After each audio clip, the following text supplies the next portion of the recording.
কলকাতা টিভির পর্দায় আপনাদের সকলকে স্বাগত। আমি পূজালি রয়েছে আপনাদের সঙ্গে। নিট প্রশ্ন ফাঁস নিয়ে কিন্তু আমরা একাধিক জায়গায় বিভিন্ন আন্দোলন সৃষ্টি হয়েছিল এবং সেখানে কিন্তু একাধিক ছাত্ররা কিন্তু সেই আন্দোলনে তারা সামিল ছিলেন। তার পাশাপাশি আমরা যেটা দেখতে পেয়েছিলাম, এই আন্দোলনে কিন্তু বহু বড় মাপের নেতা নেত্রী এবং তার পাশাপাশি কিন্তু অনেক সেলিব্রিটিরাও সেই আন্দোলনে কিন্তু সামিল ছিলেন।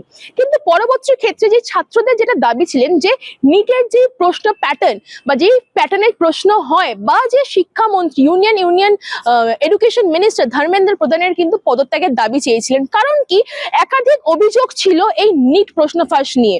সেই 20 জুলাই যখন সংসদ চলো অভিযান যখন সৃষ্টি করা হয়েছিল, সেখানে কিন্তু আমরা দেখেছিলাম যখন তারা ব্যারিকেড টপকে যখন সংসদের দিকে প্রবেশ করার চেষ্টা করছিল, সেখানে কিন্তু সেই স্টুডেন্টদের উপরে লাঠিচার্জ, কাঁদানে গ্যাস একাধিক কিন্তু দেখা যায় তাদেরকে আটকানোর জন্য, কিন্তু তার ফলেও কিন্তু তারা আটকায়নি। বহুজন সেখানে বহু ছাত্র তারা কিন্তু অ্যারেস্ট হয়েছিলেন এবং পরবর্তী ক্ষেত্রে কিন্তু তারা জামিনও পেয়েছিলেন বলে আমরা জানতে পারি। কিন্তু এই ধর্মেন্দ্র প্রধানের যে ইস্তফা তাকে কিন্তু দিতে বাধ্য করেছিলেন এই ইয়াং জেনারেশনস পিপলরা, বা যেটাকে আমরা বলে দিই জেন জি ভার্সন বা জেন জেড ভার্সন।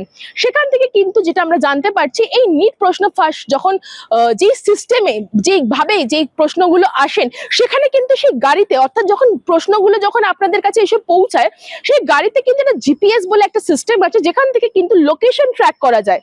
কিন্তু পরবর্তী ক্ষেত্রে যেটা আমরা দেখতে পেয়েছিলাম, এই সূত্রের মারফত বা জিপিএস ট্র্যাকিং এর মারফতে কিন্তু আমরা যেটা জানতে পেরেছিলাম যে কোন জায়গা থেকে কিভাবে প্রশ্নগুলো গেছিল এবং কটা গাড়ি গেছিল এবং তার পরবর্তী ক্ষেত্রে কারা জড়িত ছিল, এই নিয়ে কিন্তু একটা বিশাল বিশৃঙ্খলার সৃষ্টি হয়েছিল এবং একাধিক জায়গায় কিন্তু এখনো অবধি আন্দোলন চলছে। সেখানে কিন্তু আমরা জানতে পারছি যে এই ছাত্র ইউনিয়নরা কিন্তু চাইছেন যে তাদের এডুকেশন সিস্টেম বা তাদের স্কুলিং বা যেখান থেকে বেশ শুরু হয় পড়াশোনা, সেটার মধ্যে কিন্তু কোনো চেঞ্জেস যেন আসার খুব দরকার। তারা একাধিক জায়গায় আমরা সোশ্যাল মিডিয়া প্ল্যাটফর্মে টুইট দেখছি বা ইনস্টাগ্রামে কিন্তু তারা নিজেরা স্পিচও দিচ্ছেন বলে আমরা দেখতে পাচ্ছি। পরবর্তী ক্ষেত্রে যেটা উঠে এসেছে, যেটা জানা যাচ্ছে, এই যে জিপিএস বা যে গাড়ি করে প্রশ্ন নিট 2026-এ যে প্রশ্নগুলো পাঠানো হয়েছিল, সেই গাড়ির মধ্যে কিন্তু জিপিএস লাগানো ছিল এবং সেই মারফতে কিন্তু তারা কোথায় মুভমেন্ট করেছিলেন বা সেই প্রশ্নগুলোকে নিয়ে কারা গেছিলেন বা সেই কোন গাড়ি করে যাওয়া হয়েছিল সেগুলো কিন্তু জানা গেছিল। এবং পরবর্তী ক্ষেত্রে এই সূত্রের মারফতে কিন্তু একাধিক অভিযুক্তকে কিন্তু অ্যারেস্ট করা হয় নিট প্রশ্ন ফাঁসের ক্ষেত্র নিয়ে।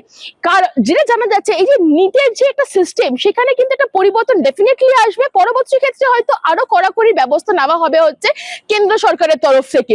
এই সব তথ্য জানতে চোখ রাখুন কলকাতা টিভির পর্দায় রাত দিন 7 দিন।